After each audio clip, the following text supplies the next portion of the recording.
Two civilizations, two centers of power, two legacies that shaped their worlds. 1.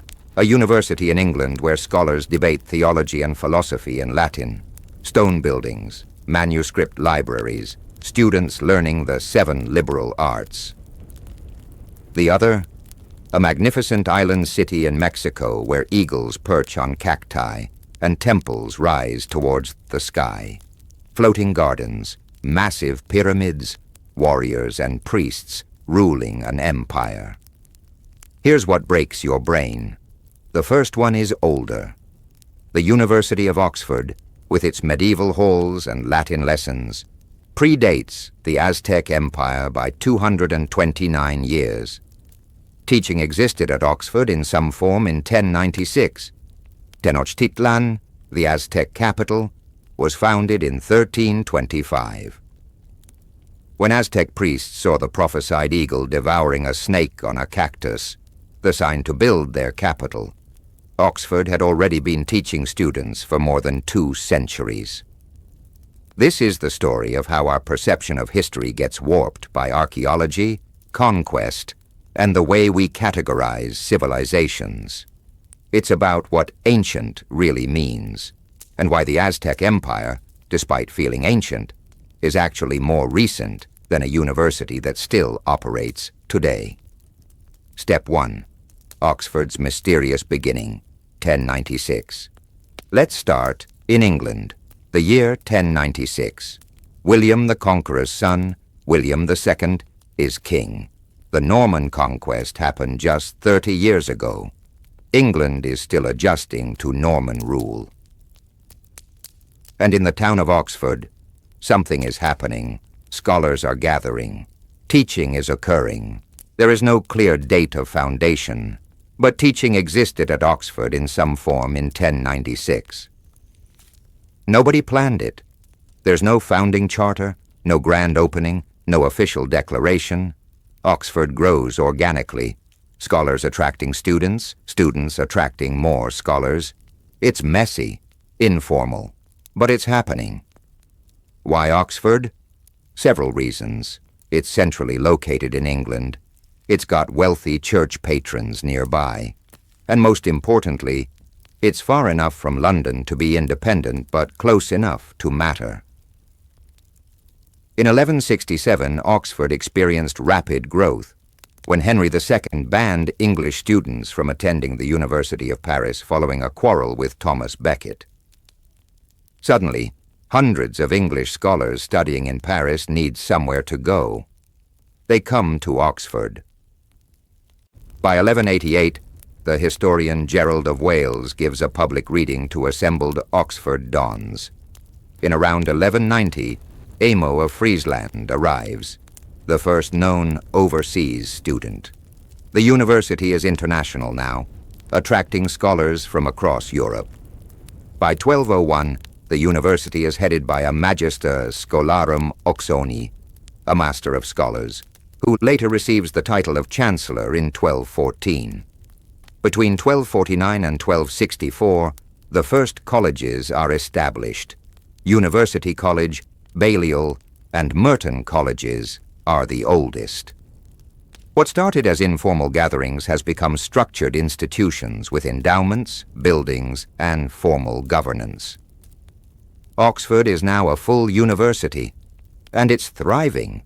Students study theology, philosophy, law, medicine, and the liberal arts, all in Latin, all under church supervision. It's medieval, it's religious, it's European.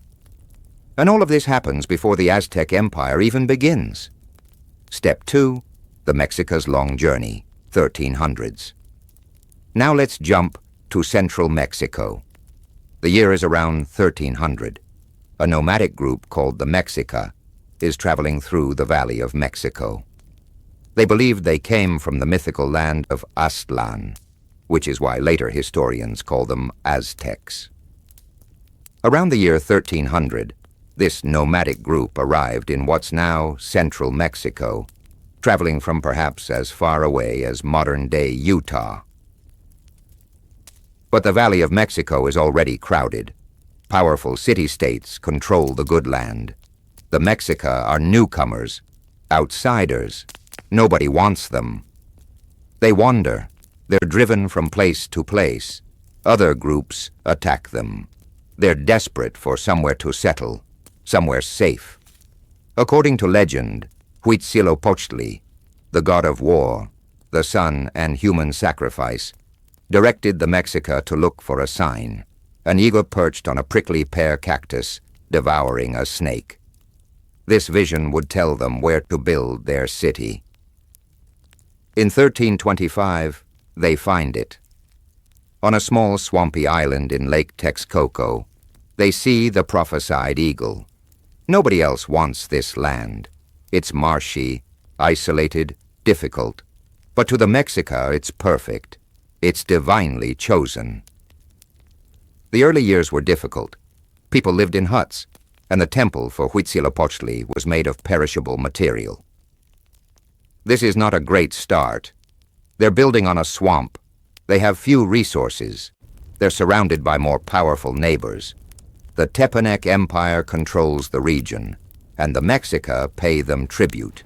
They're subjects, not rulers. While Oxford students are studying in stone colleges with libraries and endowments, the Mexica are living in huts on a swampy island, paying tribute to their overlords. For the next 100 years, this is their reality. They survive, they grow, but they're not powerful, not yet. Step 3. Oxford's Golden Age, 1300s to 1400s. Back in England, Oxford is flourishing. By the 1300s, Oxford had achieved eminence above every other seat of learning, and won the praises of popes, kings, and sages. In 1355, Edward III paid tribute to the university for its invaluable contribution to learning. The king himself acknowledges Oxford's importance. It's training lawyers, administrators, church leaders, the people running medieval England. Famous scholars teach there. John Wycliffe challenges church doctrine. Geoffrey Chaucer is influenced by Oxford's intellectual culture. The university is a center of European thought. Meanwhile, Oxford students live structured lives. Students were supposed to be 16 before they could study the 7 liberal arts at Oxford. They studied logic, grammar, rhetoric, arithmetic, geometry, astronomy, and music. All students were expected to be able to read and understand Latin. In 1333, a student only had to pay 30 pence a year for lectures in logic and physics, which would be £77 today. Higher education was relatively affordable for those who could read Latin. The university has rules, structure, traditions. It's institutionalized. It's lasted over 200 years and shows no signs of stopping. And during this entire Oxford Golden Age, the Aztec Empire doesn't exist yet. The Mexica are still paying tribute to the Tepanec, still struggling to survive on their island in Lake Texcoco. Step 4. The Aztec rise to power, 1428 to 1521. Everything changes in 1428. The Tenochtitlan ruler, Itzcoatl, broke free from Azcapotzalco's control by forming an alliance with the cities of Texcoco and Tlacopan. The Mexica are no longer subjects. They're independent, and they're aggressive. Over the next 80 years, they conquer, they expand, they build an empire. The tribute that flowed in made the inhabitants wealthy, resulting in rapid immigration into the city. Tenochtitlan transforms. Originally located on 2 small islands in Lake Texcoco, it gradually spread through the construction of artificial islands to cover more than 5 square miles. The Mexica created chinampas, artificial islands by piling up mud and vegetation in shallow lake areas. These floating gardens are agricultural marvels, supporting intensive farming and feeding a massive population.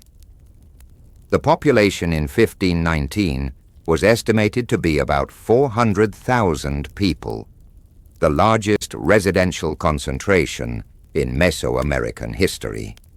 Tenochtitlan becomes one of the largest cities in the world, bigger than Paris, bigger than London.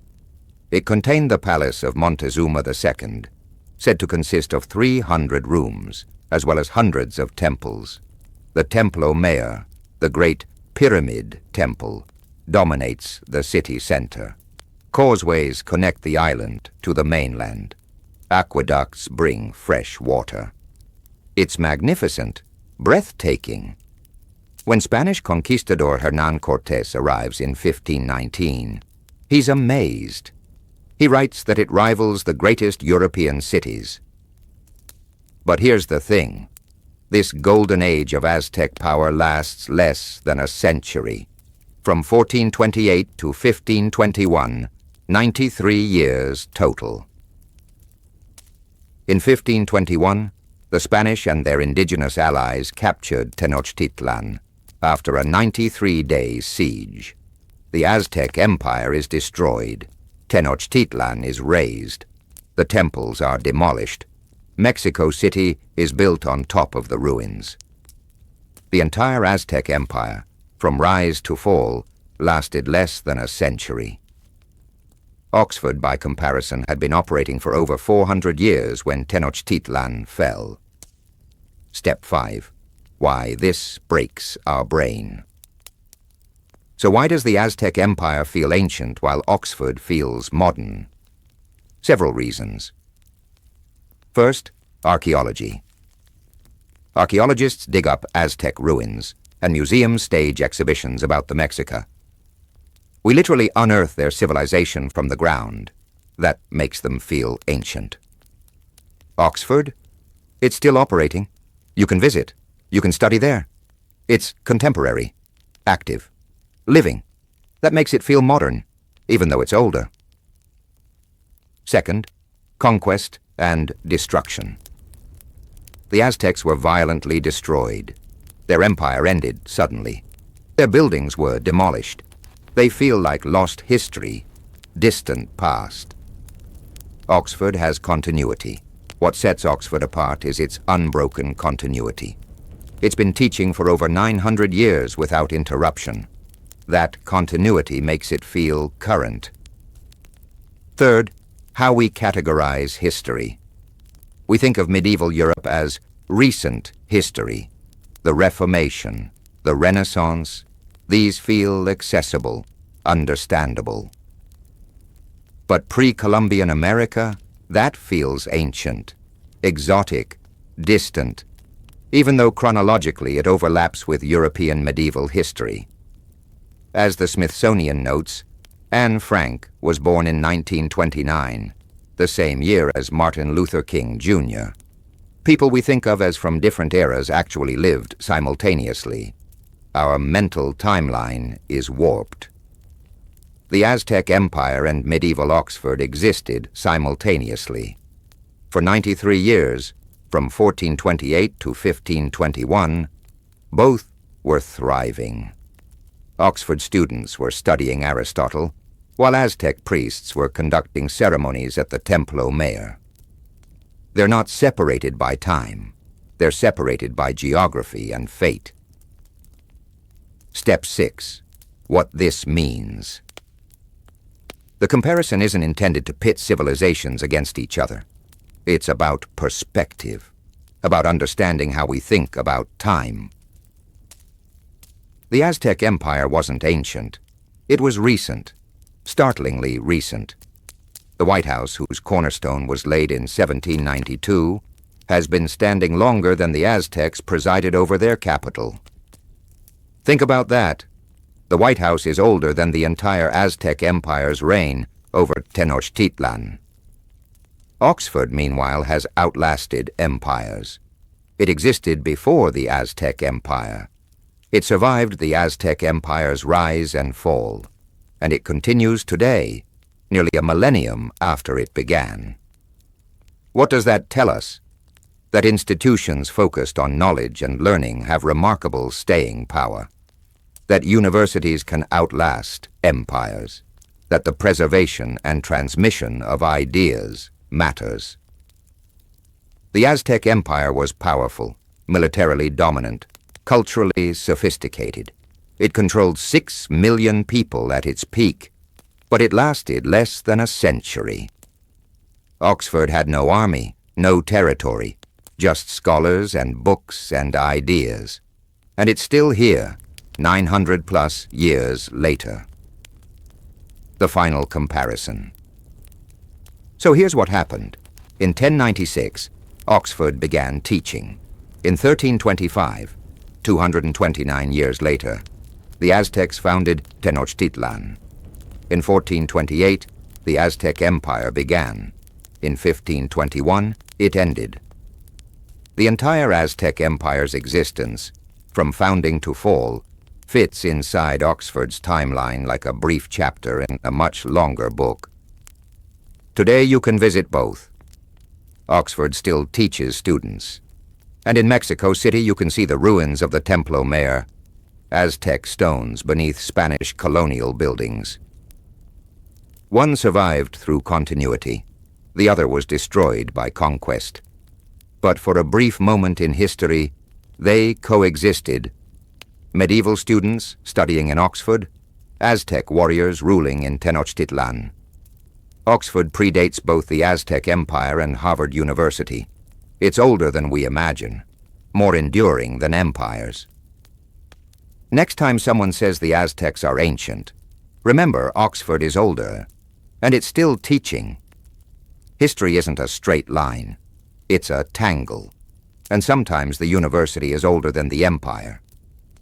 That's what makes it fascinating.